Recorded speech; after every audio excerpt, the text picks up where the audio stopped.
Welcome to all students, staff and management of Sree Krishna College of Pharmacy and Research Center Parassala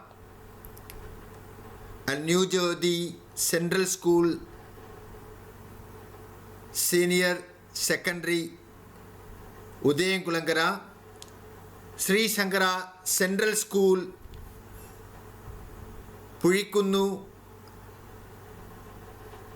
Neyyatangara. We would like to remember our beloved founder and former chairman, his third death anniversary, Dr. K. Manikandan Nair, MPED, MPhil, PGDSM, PhD.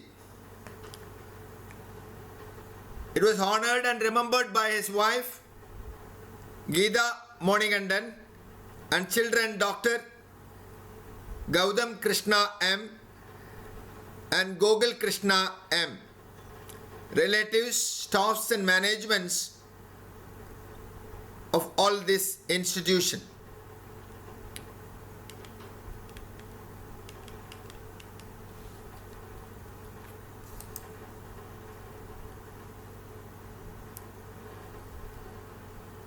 Thank you, madam. Our Mrs. Kumari Geeta P. MA B.Ed, Managing Trustee,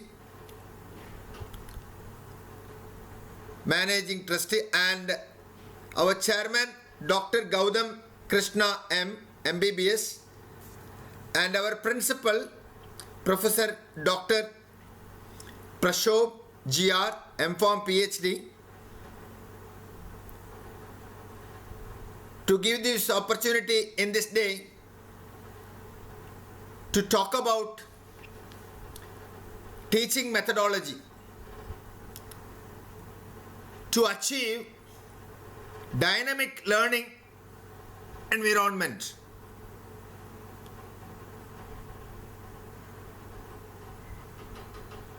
And here in the teaching methodology to be followed in Sree Krishna College of Pharmacy and Research Center Parassala to achieve dynamic learning environment is today's interesting short topic but powerful to the students and to the teachers.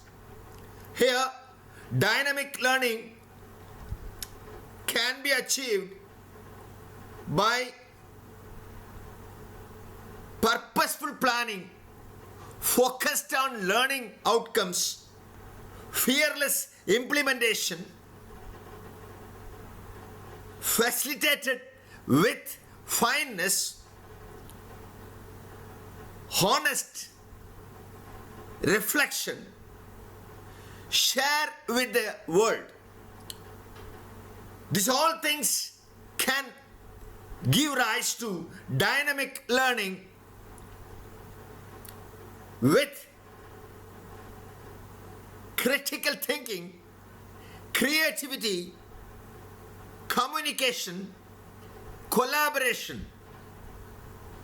This all can give a fine result with dynamic learning environment. How can we get this dynamic learning environment? Teaching methodology refers to strategies and practice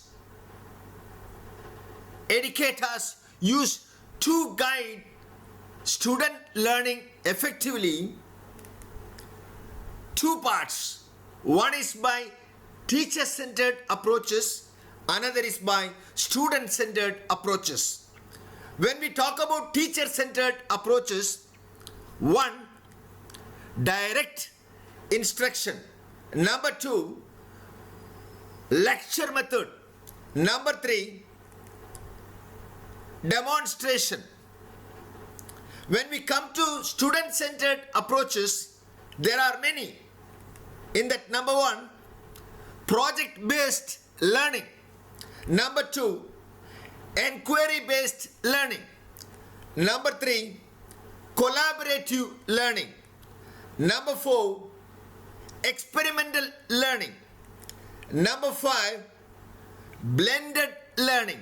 Number 6, competency-based learning. Number 7, discussion method. Number 8, differentiated instruction. So these are 2 categories which can be followed in teaching methodology.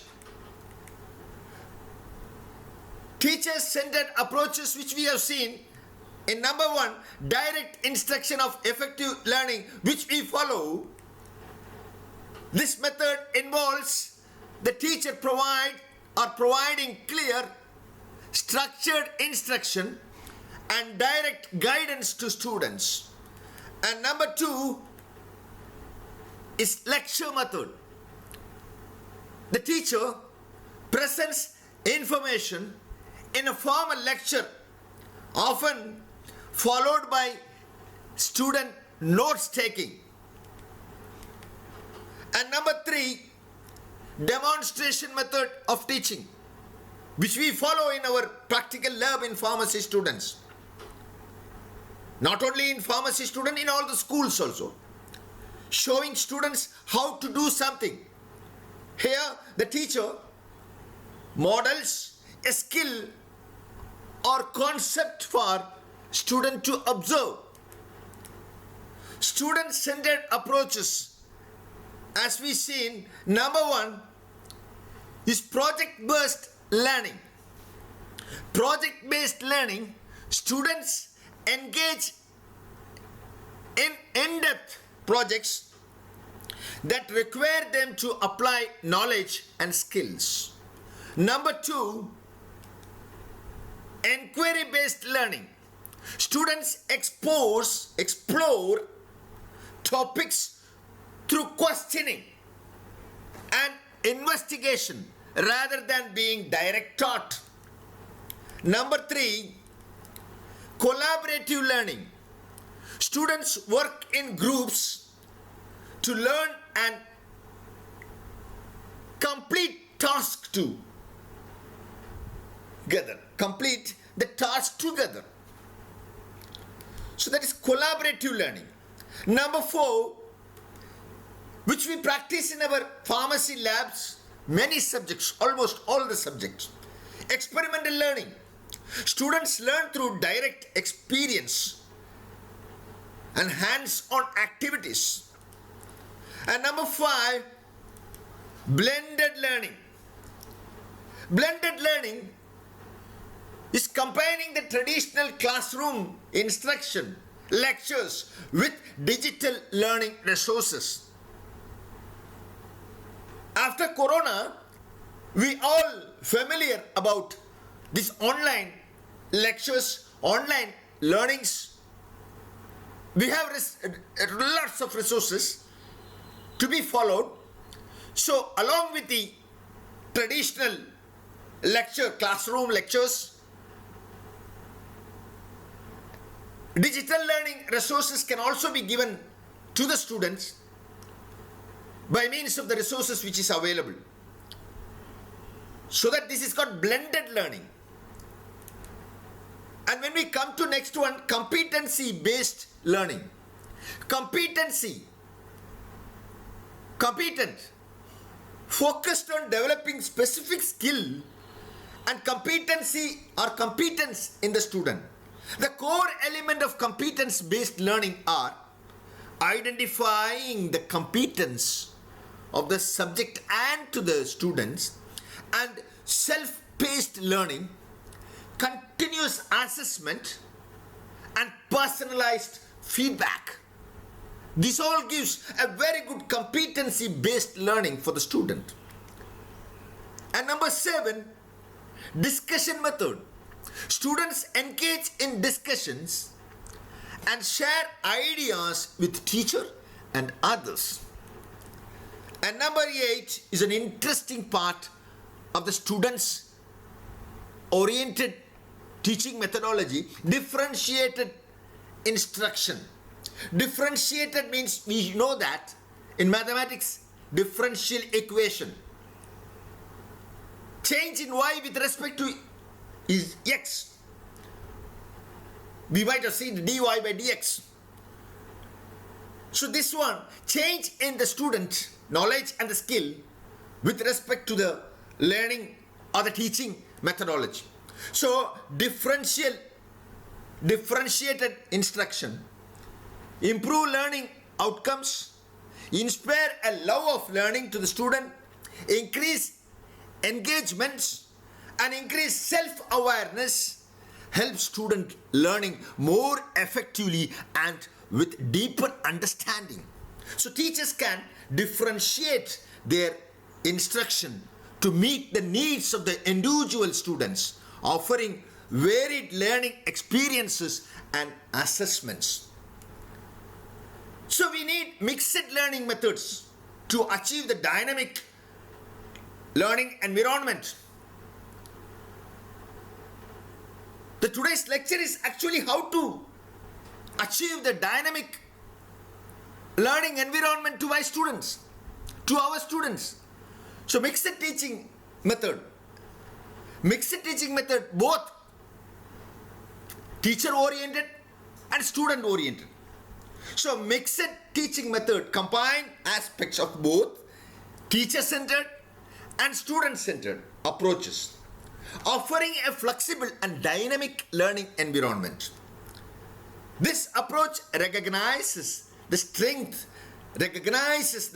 of each method and aims to create a more engaging and effective learning experience.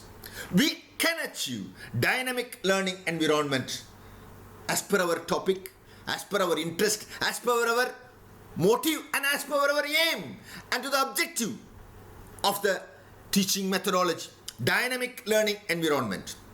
So the key element of effective mixed teaching are: number one, clear learning. In clear learning, objective both teachers and students should understand the learning goals of each lesson or unit as per the syllabus, as per the university syllabus, as per the content. It's needed to have a clear learning. And number two, active learning. Students should be actively involved in the learning process through discussion, activities and projects. And number three, teachers as facilitators. A very interesting and important point. Teachers are facilitators. They are not the sole source for only information.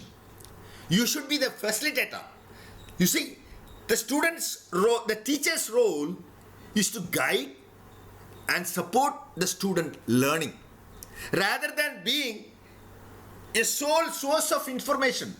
A source of information is possible for more opportunity nowadays. Internet, books, library, there are many sources for the student.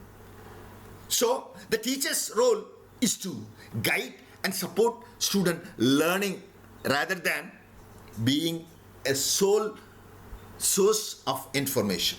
Number four, regular feedback. Teachers should provide regular feedback to students. It is an interesting regular feedback.